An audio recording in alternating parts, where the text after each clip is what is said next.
Episode 3 Hidden Networks, the Unseen Hands Shaping Canada. Canada's history is told as a story of confederation, democracy, and progress. But beneath the surface lies another story, one built not on ballots or public will, but on hidden networks that shaped the nation in silence. Behind every law, institution, and financial system, there were hands guiding decisions that ordinary citizens would never see. From the earliest days, fraternal orders and secret societies wove themselves into the fabric of governance.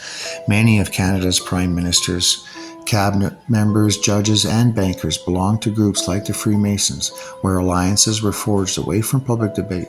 Within those lodges, trust and secrecy mattered more than party lines. What appeared to be political opposition in the House of Commons often hid quiet cooperation behind closed doors.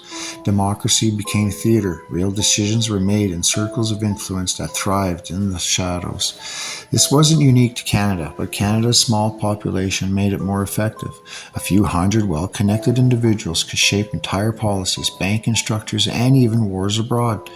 Networks linked to London, New York, and beyond ensured Canada's economy remained tied to imperial and later corporate interests. Railways, mines, and resource industries weren't developed for Canadian self-sufficiency, but for extraction, feeding global markets while leaving Indigenous nations and working-class citizens dispossessed. The legal system itself was influenced by hidden hands. Maritime admiralty law, crafted for global trade, seeped into Canada's courts. This framework turned people into subjects under contracts they never signed, where human beings were reduced to commodities. Banking systems reinforced it.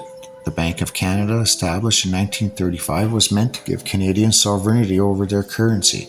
Yet within decades, power shifted back to the private banks and international financiers. Debt became the leash that guided governments, ensuring policies followed financial interests instead of public needs. Indigenous nations were hit hardest. Their governance structures, councils, alliances, and societies were dismantled, outlawed, or absorbed into colonial frameworks. Their sacred societies, like the Midewiwin, preserved fragments of knowledge in secret, but most influence shifted to the new hidden powers. Banking, corporate law, and fraternal networks aligned with imperial and later globalist goals.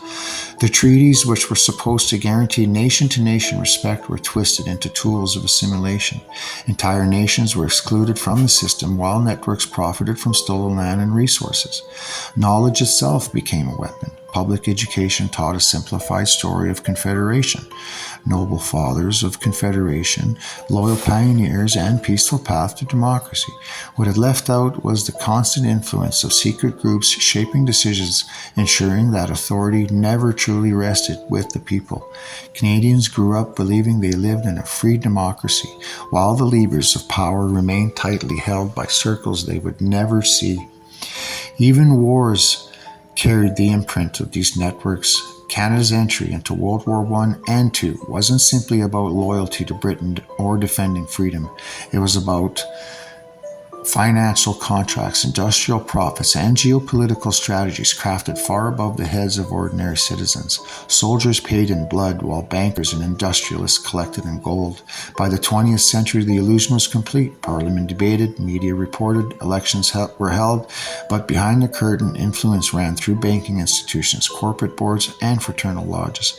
Canada's sovereignty remained limited, its economy tied to global financiers, its laws influenced by imperial frameworks, and its people left to navigate a system they never truly consented to.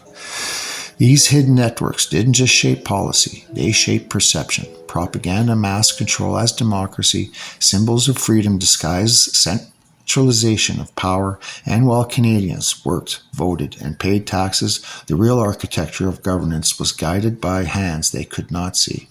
The story of Canada is not only the story of a confederation.